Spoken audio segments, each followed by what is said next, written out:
So, good morning.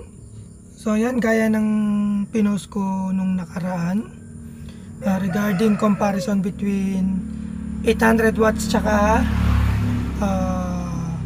1200 watts na controller.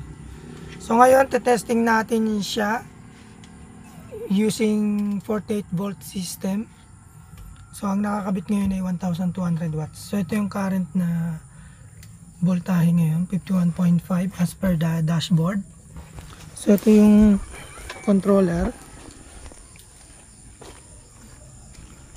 Ito yung controller, 1200 watts. Yeah, 1200 watts, 55 ampere hour. Yonsland na brand, galing kay Sir Mervin. Mervin ba yun? Yan, basta siya. So ito yung connection. Yan. May medyo need lang kayong ibahin dito. Yan. Kasi kung nakikita nyo, nakatusok lang yung iba. Yan. So, tignan natin. So, ito ngayon siya. So, ang itetest natin ngayon ay yung pahon. Yan. Okay?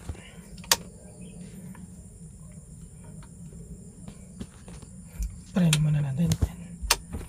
Yan, paahon tayo, naka low. So yan. Nandun pa yung ahon eh. So check natin.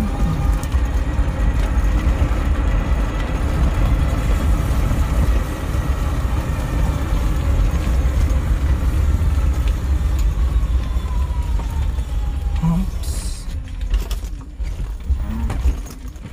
Ahon. Low lang tayo, yan, low. Try natin walang buwelo. Dahil doon masusubukan yung ahon talaga. So yan. Let's go. Low. Ito yung speed niya.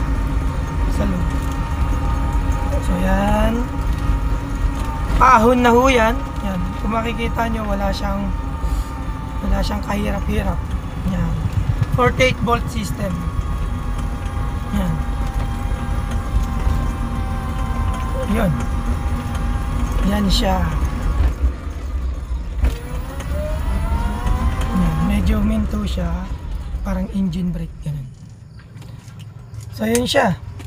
1200 watts na 48 volts paahon. So ang itatry naman natin is yung 60 volts. Palitan ko lang yung ating battery. So ito, napalitan na natin yung ating battery voltage. 60 volts na tayo. So same 1200 watts na controller nandun yun. 1200 watts. So let's try. Nakalow pa rin yan. Kung ano mangyayari. So yun siya. Masyado mabilis.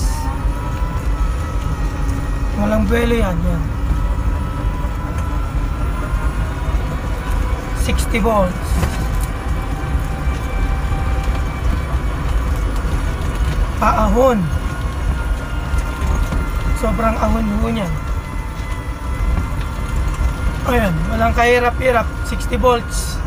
1200 watts na controller. Alright.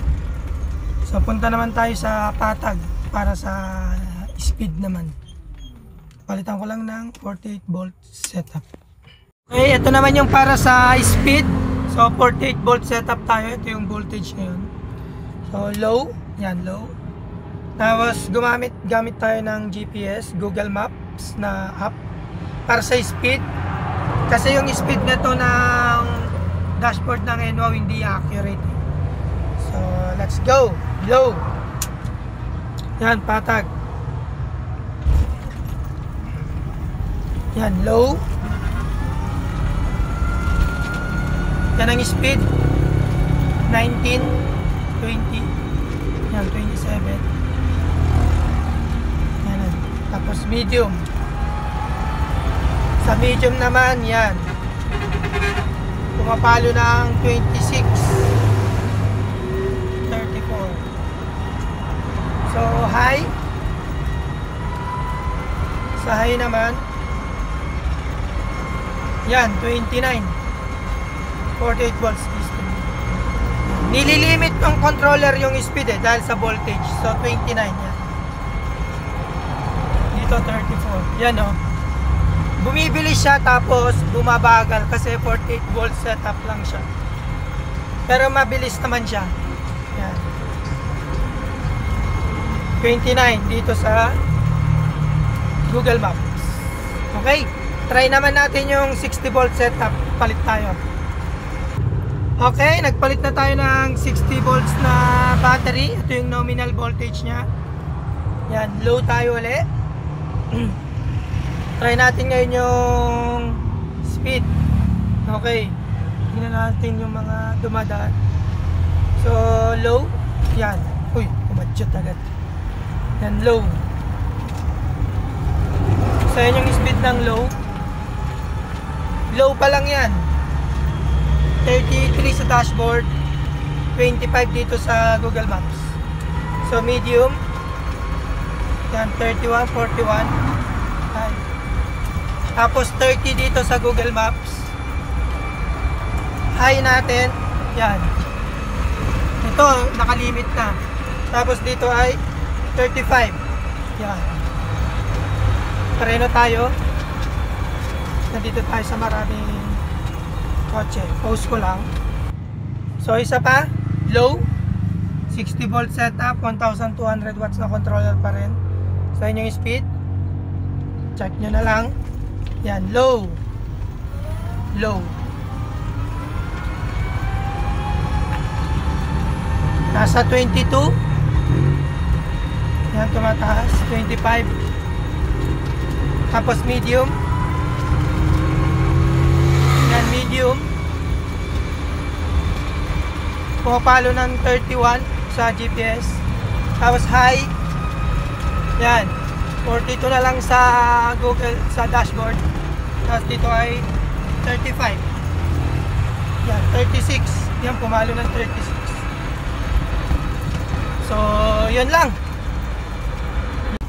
So, shout out sa ating controller supplier ng controller, Sir Mervin.